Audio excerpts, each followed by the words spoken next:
2 sets down for FEU, the first game of the second round of the 74th season of the UAP Women's Volleyball Tournament. 25-15 and then 25-19. That's right. Similar story in the first set. Talagang tong FEU, they're really playing with a lot of energy, and you can see the teamwork very evident for this FEU squad.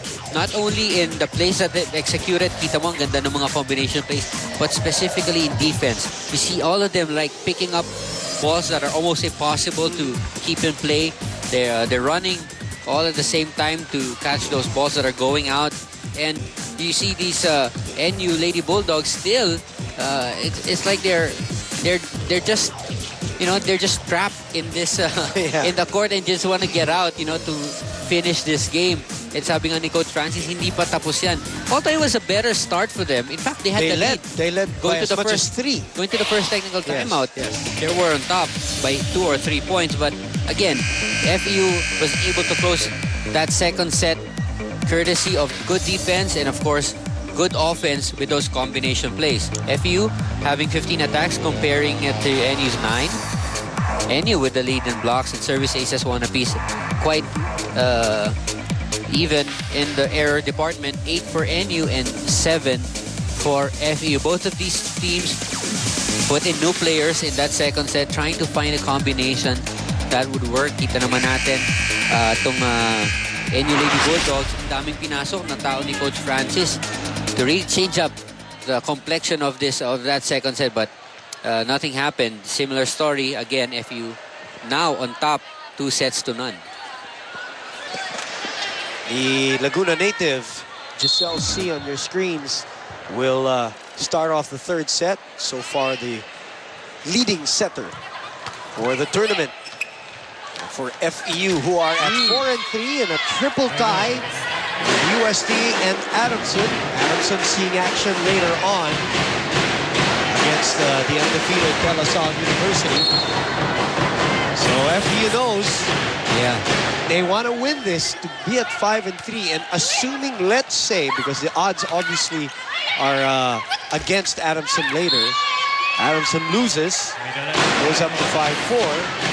4-4, aangat ang FEU na to. That's true. Ang laban, ang kakaiba nilang isa, ang USD, Ateneo naman ang kalaban bukas. So, posisyonan na nga to. And, you know, and FEU missed the Final Four a couple of times, couple of years. They want to get back there. They want to get back into the thick of things and continue their championship, or at least their winning tradition, as Vargas has done a lot of drop balls here.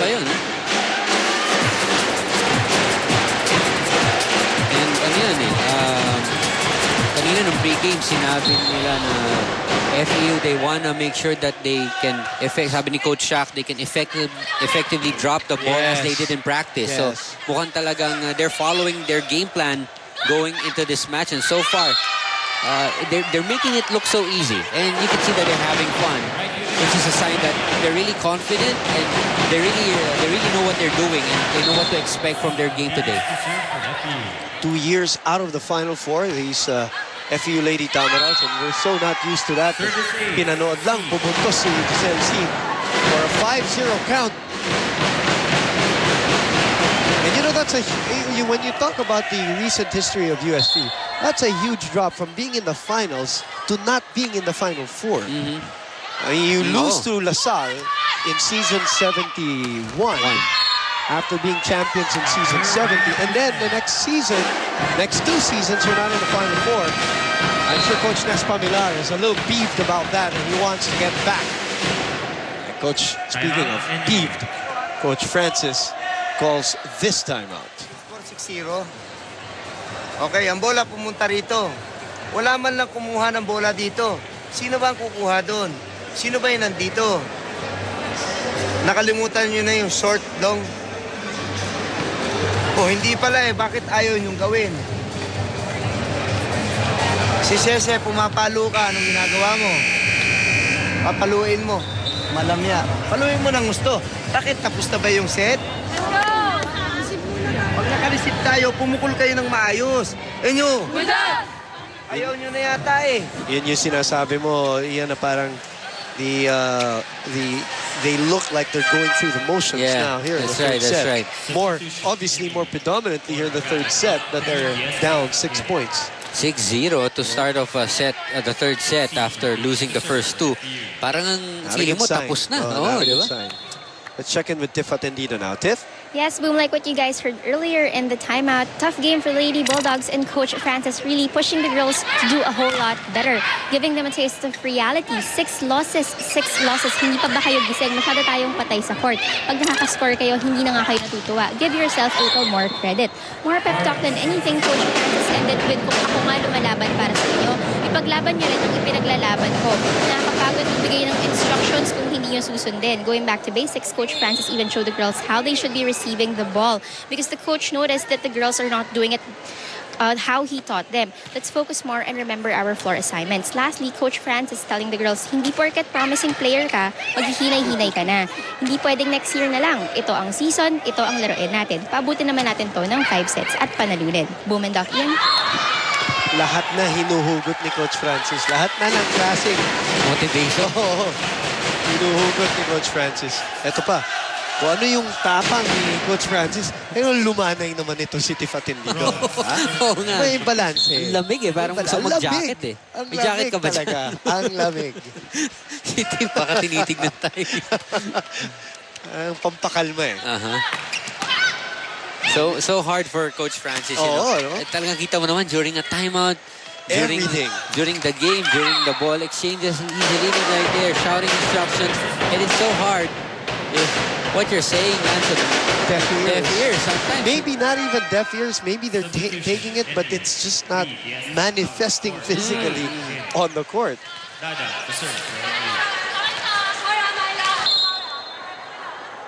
Hindi pwedeng next year na lang. Yun yung ano eh. Next year, they are the hosts. That's true. Right? That's true. Of the UAP.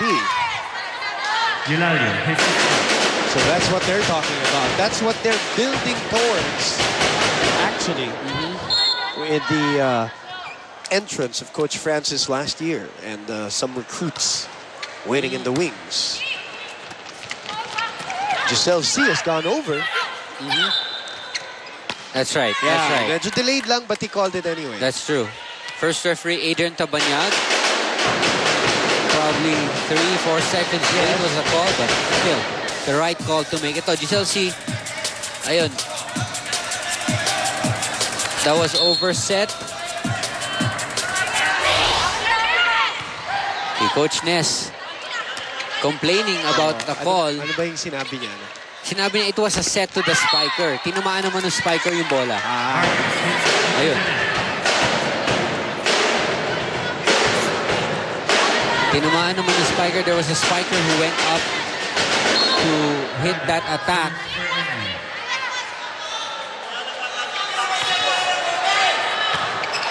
Coach Ness. Galit na galit, ha?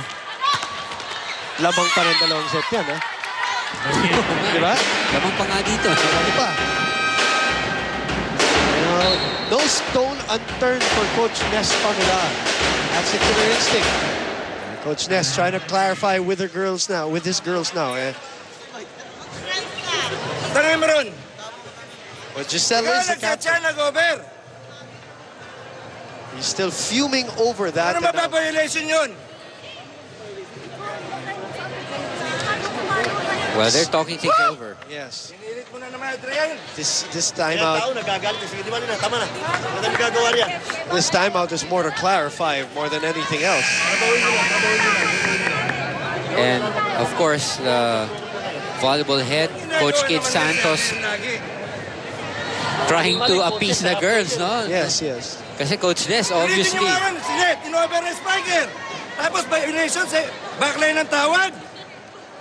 I-replay nyo. They're ahead 7-6. They're ahead 2 sets to 0.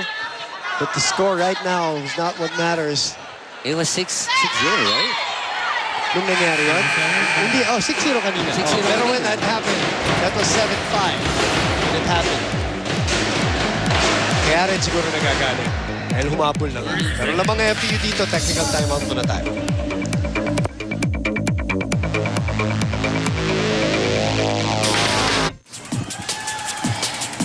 Back here at the arena, here at Volleyball Central, let's look at what transpired here. They were complaining about Giselle C being a back row player and Okay. then na-overset niya eh. Okay. So, violation yun kung talaga na-overset niya because he's not supposed to. But, Sabi ni Coach Ness, it was the spiker who... Umabol, oo. Pero nakita natin ng replay, baka tama naman yung tawag kasi naunahan nung block nung ano. Okay. Nung NU. NU. But it really happened like split second, Okay. you know? Talagang hindi mo alam kung sino yung unang tumama. Tough to judge. And of course, our first referee was right. That happened right in front of him. First referee, Adrian Tabanyag. So the call sticks, Yes, obviously. of course. The lead now at 3 for FEU. Vargas was there for the dig. Basas, off speed, Salibad. Again, miscommunication on the middle attack between Byron and Aganon. Sorry, by Salibad and Aganon. As we check in with Jazz Reyes. Jazz? Thanks, Boog. So they say that volleyball is 20% physical and 80% mental. And that holds to be true, especially in the beginning part of the second set, as Coach Ness does see the girls that they are not as mentally psyched as he wanted them to be. Nanonood lang kayo. Habulin ninyo ang bola as he sees a lack of aggression. Kailangan ready tayo umatake. This is what Coach Ness wants for the Lady Tamaraws for the third set. Aside from that, it's the consistency that he wants to see happening and the execution of Coach Ness's plays and little reminders, because at the end of the day, actions speak louder than the coach. Boom and Ian? Well, not if that Coach Ness was that loud. I don't think so. But thank you, Jazz. We know what you're talking about. Coach Ness Pamilar has settled down already, and now the lead is at 5. 80% mental. Ano pa nga, hindi pa happy si Coach Ness doon sa Oo. pinapakita ng girls. Oh. Yung, Paano na tayo niyan kung 80% mental? malamang nasigawan na tayo ni Coach Ness ng player. Wala tayong mental aspect. Ano ko ba, biskin physical, wala na. Ayun. Kaya nga, Wala na natira eh. Kaya nandito tayo eh. Kung naging coach natin si Coach Ness, malamang. 7 serving 11. Ulitin ko lang yung tanong ko, Ian, as Eulalia puts this one away. How many championships did you win with the US? Baka may Hindi. 3. I'm just para dun sa mga bagong nanonood. Ian used to set for UST. Bahala na kayo mag-research. But 3 championships. Very dominant during their time. Also, FEU at that time, parang nagpalitan lang every year. They have been volleyball rivals. Yes. Hanggang ngayon na Oh, hanggang ngayon. For the past ilang years. Correct. Giselle C tried to go for the second touch. Rally here. Giselle goes to Basas. Undecided was Basas. Now I see a smile in Coach Ness's face. Nakita ko yun nung Wednesday. May jumping dig. Yeah. Oh! Underhand on the way down. Very hard to do. Let me see you do that. This was the point that Eulalio finished that exchange with. Well, you're up 6, you're up 2 sets. You can afford a laugh or 2. That's right. It makes things lighter for your team. That's right? going to be the talk in the locker room for the next couple of days. Correct. Right? Especially if you win. Granted that you win the ball game first. Unless she does something else. We still To got... top that. Oh, meron pa. Wag naman. Huwag mo itulad yung babae sa atin dalawa. Iyan na wala nang ginawang tama. 14-7. Malayo-layo na to, ha? LaSalle and Adamson still waiting in the wings. Agno has been solid this afternoon. A clean attack from Maricar, but easily taken by FEU. Basas, very raw in her attacks. Kitang-kita mo, no? Up. 2 touches called on Giselle. And it looked like that was the right call because she was not in a good position. She was actually backpedaling. Yes, right. And mataas yung bola. So double contact. And you can see based on the spin of the ball,